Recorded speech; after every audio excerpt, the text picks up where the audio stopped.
I saw the prince eat a man alive. It happened so fast. One moment, the man was screaming for mercy, and the next, the prince tore into his face with his teeth. He chewed like a wild dog, his mouth red with blood. The sounds he made were the worst part, grunting, slapping, tearing. I wanted to run, but my legs wouldn't move. I had seen the prince do horrible things before, but this was something else. This was not human. Prince Jair was not a normal man. The people of Kosa whispered about him in the markets, in their homes, in the dark when they thought no one could hear. He is cursed, some said. A demon wears his skin. But they never said these things too loudly. The prince had spies everywhere. I knew the truth better than anyone. I was his servant. My mother sold me to the palace when I was 10. She had no choice, we were starving, and the prince paid well for young boys to work in his house. I polished the floors, carried his robes, prepared his meals. I kept my head down.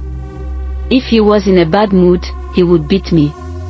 If he was in a good mood, he would still beat me, just for fun. But the beatings weren't the worst part. The worst part was the hunting. The prince loved to hunt. Not animals. People. I don't know how it started. Maybe he got bored of regular violence.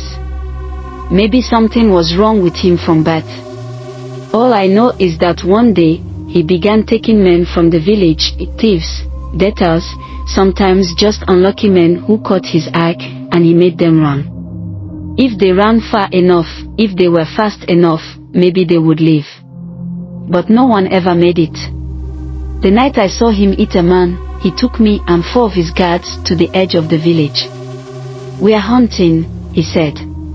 I thought we would be chasing antelopes or wild boars. I had never been allowed to go before. I should have known something was wrong. The prince had a prisoner with him, a man in torn clothes, his hands tied behind his back. His face was swollen from beatings. I did not know what crime he had committed. It didn't matter. The prince smiled at the man. "Run." The man hesitated. The prince sighed, then pulled out his knife and sliced the man's shoulder. The man yelped in pain, blood dripping down his arm. I said, "Run." This time, the man ran. He stumbled into the trees, panting, crashing through the bushes. The prince laughed and waited, letting him think he had a chance.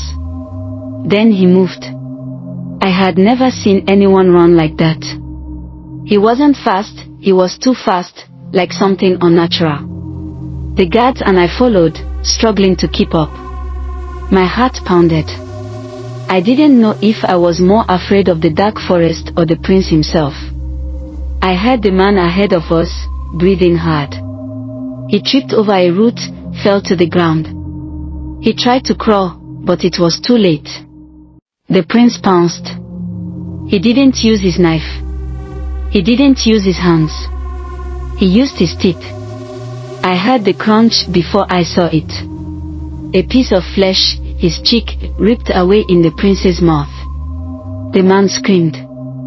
The prince chewed, swallowed, and went for more. I felt sick. I wanted to scream, to run, to do something. But the guards just stood there. They had seen this before.